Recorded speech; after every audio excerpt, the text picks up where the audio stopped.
Na aula de hoje, vamos começar a estudar o engenheiro como solucionador de problemas. Os engenheiros buscam a solução de problemas constantemente.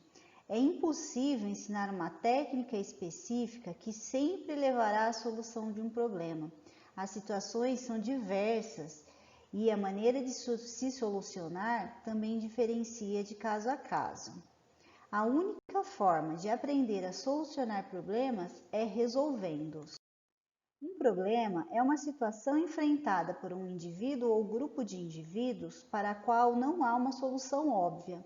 E temos diversos tipos de problema: problemas de pesquisa, de conhecimento, de defeitos, problemas matemáticos, problemas de recursos, problemas sociais e problemas de projetos. Vamos ver as características de cada um desses tipos aqui na sequência. Problemas de pesquisa, eles exigem que uma hipótese seja comprovada ou recusada. O problema, então, é projetar um experimento que comprove ou não a hipótese em questão. Já problemas de conhecimento ocorrem quando o indivíduo se depara com uma situação que ele não entende. Por exemplo, o engenheiro pode se deparar com uma queda brusca nas vendas fora do normal. Uma investigação mais detalhada pode revelar que um concorrente se instalou na região e esse fato não havia sido notado até então. Problemas de defeito ocorrem quando os equipamentos se comportam de forma inesperada ou imprópria. Já os problemas matemáticos, o objetivo é descrever fenômenos físicos através de modelos matemáticos.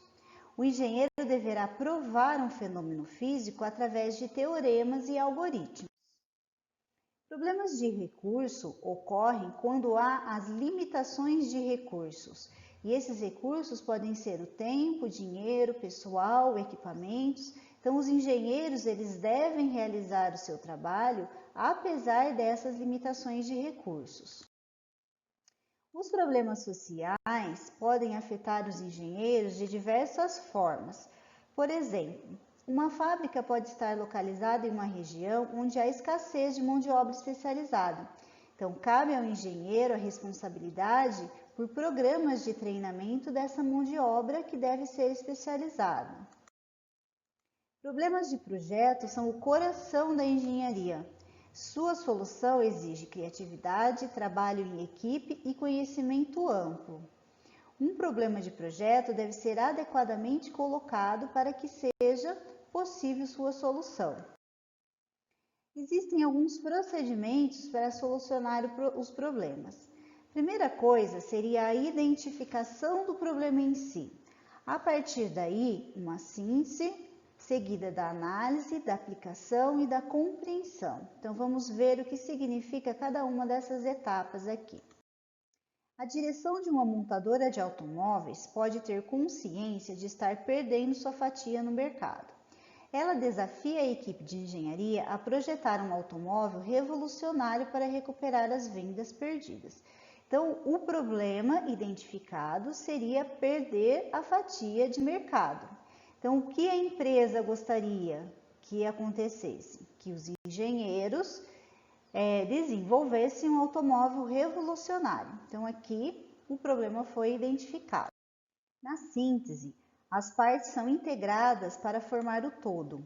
Os engenheiros resolvem que pode alcançar os objetivos do projeto do novo carro, que seria um projeto inovador, com grande economia de combustível e rápida aceleração, combinado a um motor altamente eficiente, com uma carroceria aerodinâmica e curvas suaves. Na fase de análise, o todo é separado das partes. Representa-se o problema físico através de um modelo matemático. Então, no nosso caso do carro, os engenheiros podem comparar as forças de arrasto de diferentes tipos de carroceria e determinar se o motor caberá sob o seu capô, já que a carroceria aerodinâmica é um dos requisitos para esse novo carro. A aplicação é o processo em que a informação apropriada é identificada para o problema em questão. Então, no nosso exemplo, os engenheiros decidem que uma questão importante é determinar a força necessária para mover o automóvel a 100 km por hora ao nível do mar, sabendo que o carro tem uma área frontal projetada de 2,74 metros quadrados e um coeficiente de arrasto de 0,25. Então, nesse caso aqui, já são identificadas informações importantes para se resolver o problema em questão. A próxima etapa é a compreensão, é onde a teoria e os dados apropriados são usados para solucionar o problema.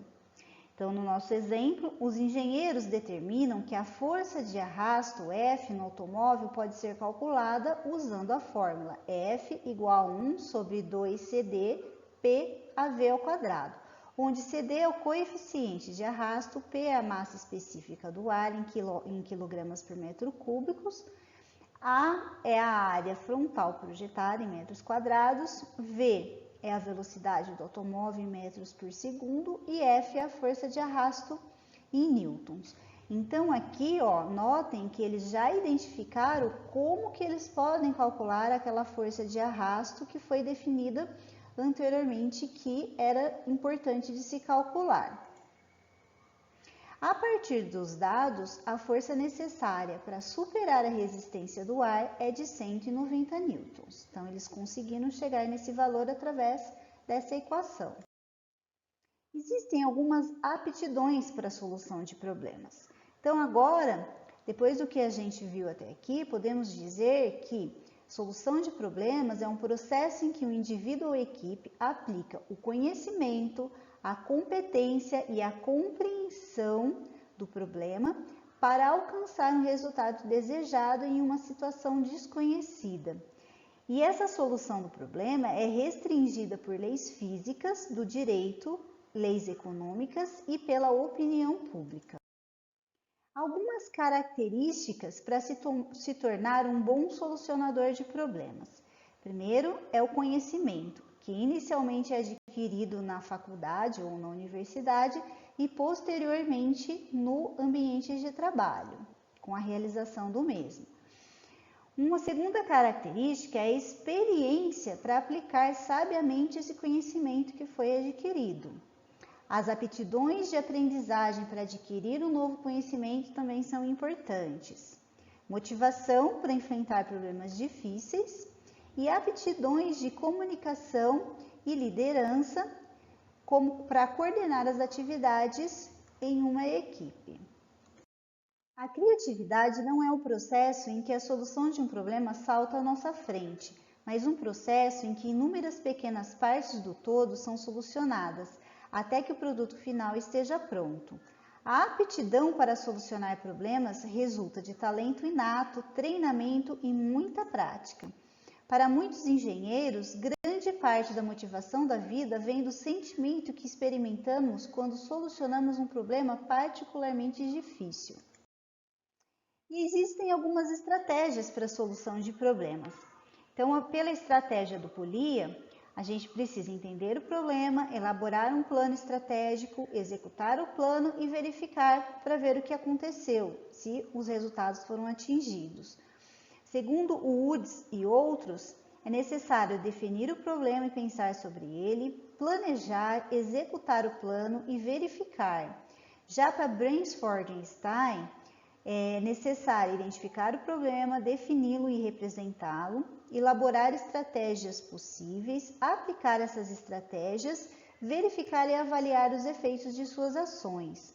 Já para Schoenfeld, é necessário analisar o problema e explorá-lo, planejá-lo, implementá-lo e verificá-lo. E para Krulik e Rudnick, é necessário ler-se o problema e explorá-lo, selecionar uma estratégia, solucionar e verificar para ver se os resultados foram atingidos. Então, vocês podem notar que não tem muita diferença entre uma estratégia e outra, né? Basicamente, você identifica e analisa o problema, identifica estratégias, executa e depois verifica se os resultados foram atingidos. Por hoje é só e até a próxima.